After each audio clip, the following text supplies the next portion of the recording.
In this session, we want to go into more of the details of the NHHIP Voluntary Resolution Agreement, or VRA. So the VRA is an understanding between the Texas Department of Transportation and FHWA that relates to the resolution of certain complaints filed under Title VI of the Civil Rights Act of 1964. So the VRA specifically sets forth parameters and commitments of how the program will move forward and be in compliance with all Title VI requirements. It also lifts the pause, and while no Title VI violations were identified, the VRA does put specific commitments and processes in place for the FHWA to monitor and to track TxDOT's compliance with all the requirements.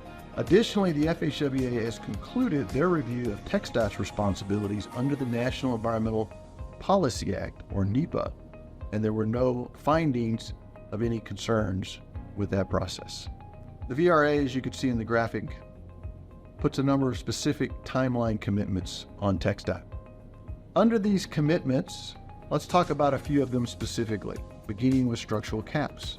TxDOT has a commitment to fund and design certain caps at certain portions of the project. We also have a commitment to work with management districts, the city, stakeholders on opportunities of what could be on those caps or the expansion of those caps, what we've covered in other sessions as the art of the possible. And TxDOT is currently actively working on Project 3A with the management districts and with the City of Houston on opportunities to fund expansions of those caps and the elements that might be used on those caps. And the next item I'd like to discuss is TxDOT's efforts specifically related to meaningful access for limited English proficiency. We recognize Houston is a dynamic city with a lot of different languages, cultures. We want everybody to have the same access and the opportunity to engage with the NHHIP and what's happening. So TxDOT has, as a part of the VRA, launched specific standard operating procedures. We offer languages as requested and bring resources to make sure you receive materials and interaction with your native language and the language you're most comfortable in communicating with. And that will continue throughout the right-of-way acquisition process, throughout the construction process, and as the entire program develops. TxDOT to date has trained 120 of their staff and individuals. It continues now daily to train more that all will be actively using these LEP SOPs. Additionally, in the record of decision, TxDOT had committed $27 million to add affordable housing to the communities in and around NHHIP.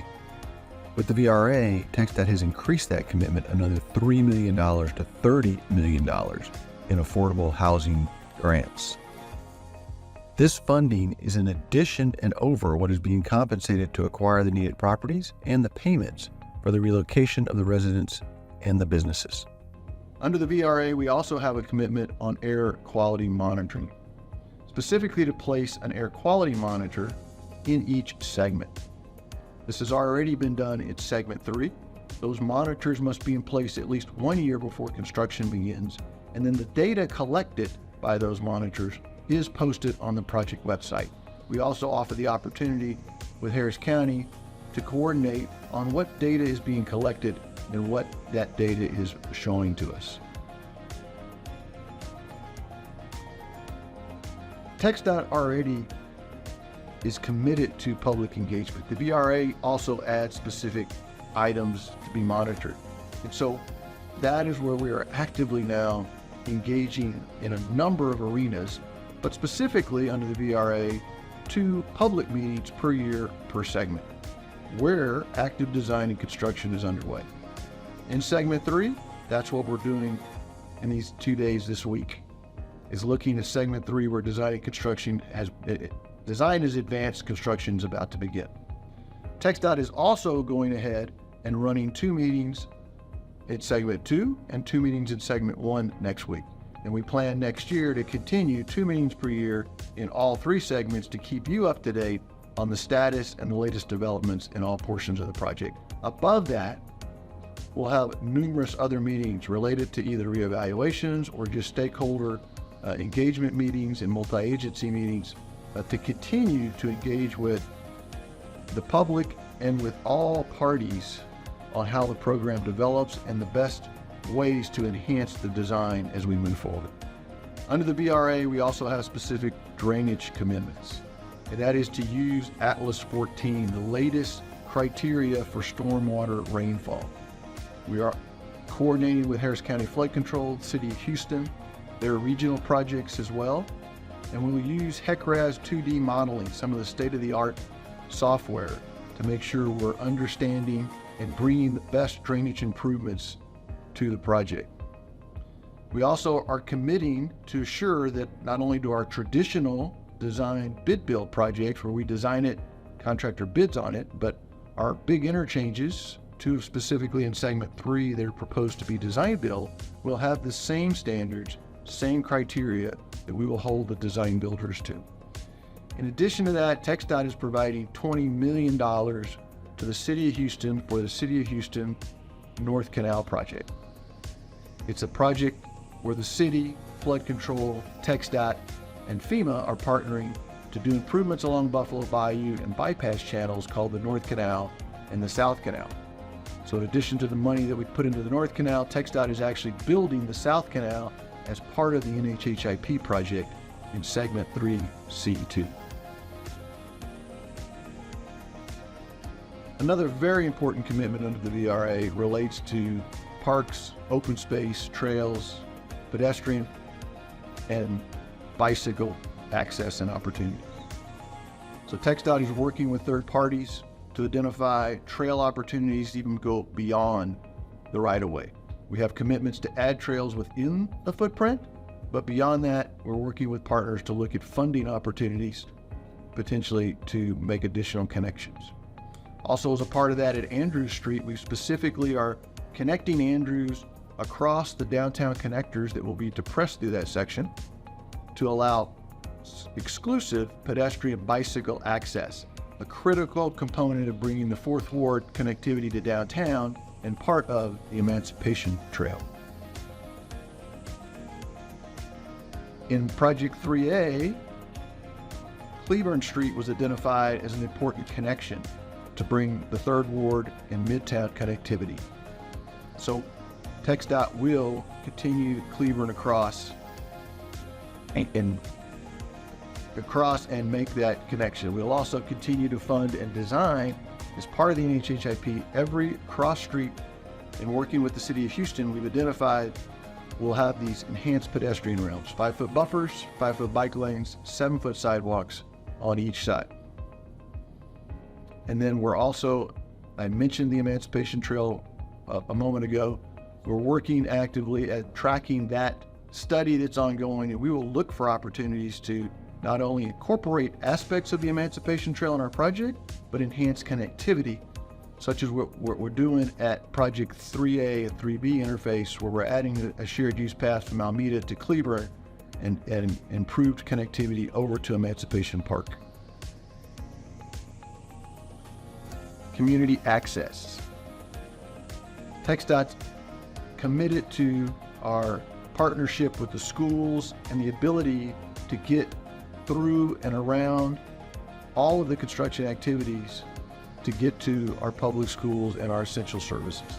TxDOT is meeting specifically and has held meetings in Project 3B, the first one to go to construction, with the adjacent schools to talk about traffic impacts, detour routes, timing, and then if we have to detour pedestrian in those elements of access, we have commitments to assuring safe and reliable routes.